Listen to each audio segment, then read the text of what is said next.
not connected to this, but I know I expect and do know it takes a real toll on friendships and on relationships. It's an intense subject to get into, and not everybody really can sustain that. Now, But sorry, go ahead. the whole patriot movement. You know, you're dealing with one aspect of it. I've tried to look into all of that. I have a lot of different types of people and authors, and you know, I even let politicians come on my show. But it seems to me what is being done by the media, is divide and conquer. You know, you're a liberal. Oh well, I'm a conservative. Well, you know, I heard I saw a post by the Tea Party. They were all upset because the media had been talking about them as racist and trying to demonize them. And they said, well, there's a group over on the other side of Washington that's having a rally, and they're not saying anything about them. They're not talking about them. They're not talking bad about them. And you know, there are a bunch of liberals over there. There's a bunch of liberals over there. What were they doing over there? What were they doing over there? Oh, they were protesting the war in Iraq and Afghanistan. You know, my question was, why wasn't a Tea Party over there protesting with them? Why would these two groups be divided at all? I mean, the war in Iraq, the war in Afghanistan is about wealth. They've also discovered that not only does Afghanistan have opium poppies, they've also got gold and silver and all kinds of metals in those mountain ranges over there. Billions of dollars worth of wealth that will be taken away from the Afghan people. So why you know why are these people? So if you're conservative, you got to be for a pointless war. Yeah, I think there is a great deal of divide and conquer going on, and as you're pointing out, often conservatives were labeled, quote, isolationists. You know, that was considered a very negative term. Another way of thinking about that, though, is anti-interventionism, which means you don't go around this whole huge world trying to tell other people what to do. You know, that we have a hard enough time doing what we need to know what we need to do in our own country. Resources are limited. We're seeing many people out of jobs, many businesses going under. We're seeing our veterans not even being served, getting, you know, insufficient, in many cases, medical care. So there's a great deal of need here. And the idea of not going around intervening everywhere else can and often is a very valid one. But those when it was being done by conservatives was called isolationism and given a very negative spin to it. And yet, often, even though I've just been recently reading about the lead up to World War II, there were actually many people that, especially because of the experience of World War I, were opposed to getting involved in another European war. That were not only conservatives, actually it turns out many of them were, quote, liberals. FDR, of course, was very eager to have the U.S. enter that war, perhaps for very good reasons. But he was very eager for the U.S. to enter World War II, and he did a number of things to make that happen. However, if you look at the structure of the country, before that, many conservatives and many liberals were all against entering another European war. They saw the tragedy it had been for the soldiers that were involved. They saw that it had been a pointless war, and many people were opposed to it from happening again. So again, it's this divide and conquer. And, you know, when we talk about the media, again, there are individuals, many individuals within the media. There are journalists, writers, reporters, camera people, etc., that are excellent people trying to do a good job. Many of them doing a good job.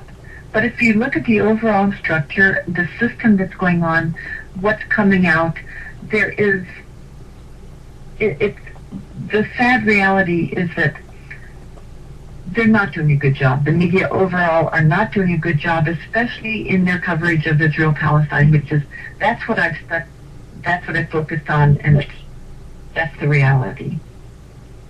You know, I've been to New York City many, many times, and I've walked down a neighborhood in Brooklyn, and there were Jewish shop owners, there were Muslim shop owners, and there were Christian shop owners, and they all got along. They all got along just right.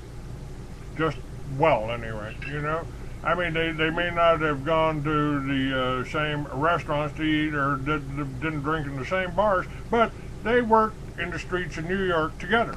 Why couldn't that be done in Israel? I simply can't understand why that wouldn't work. What is wrong with giving the Palestinians the equal access to Jerusalem, to the facilities there? Why put a fence around it? Yeah, that's right. Why imprison them? And, I think that's what's important for many people to know who don't know it. You know, think what it's like to be in a prison, to be in basically Gaza is a huge prison. 1.5 million men, women, and children in this prison, and the West Bank is also very much a prison. It's more porous. It's a little more possible to get from one prison to another, but basically there are small prisons in the West Bank as well. And yet, as you've said, before Zionism, before political Zionism, Jews, Christians, and Muslims lived in Palestine for centuries without armed conflict, all practicing their religion. Christians and Jews lived throughout Iraq, Lebanon, Jordan, Egypt, Morocco. They lived throughout what's considered the Arab world, were Jewish, Christian, and Muslim human beings all living without wiping one another out. What we're seeing here is the result of a very fanatic political ideology that divided people against one another, that was a type of colonialism, and that caused the violence that we've now seen for decades. You know, the next article I come out with that you'll be getting is about the whole Christian identity movement. Nothing wrong with the Christian identity movement as a sect. You know, I can buy into the fact that some of my relatives might have crossed the Caucasus Mountains, trying to escape from slavery in the Middle East, and became called Caucasians. I can buy into that, but when you get these people that say, well, we need to kill all the blacks, we need to kill all the Jews, no, that's, how do you fight evil? How can you fight evil if you become as evil as the people that you're opposing? And that's what's happened in this so-called patriot movement and so in the Christian identity movement. And I've told them flat out, I said, man, you better hope we don't get into a war, because if we do, you're the first one I'm going to shoot. It's I guess that would maybe make them think twice. Yeah, I think becoming, what you're opposing is what often happens and is deeply wrong. I think what we're this kind of breakdown, instead of being, we're all human beings, we're all, those of us born in the United States, we're all American citizens, I think see other as just other human beings deserving of security, of dignity, etc., is what we're about. And what we're opposing is when that does not happen.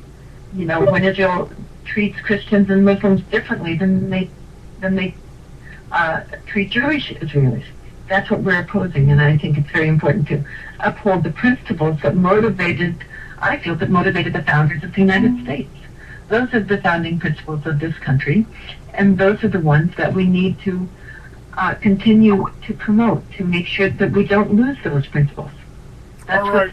We're out of time. Give out your website again, Alison. And listen, since you're in California, you should get over here sometime to Tucson, and let's talk some more. The website is If Americans Knew. I hope people will go to our website and please tell other people about it. ifamericansknew.org. ifamericansknew.org. All right, dear.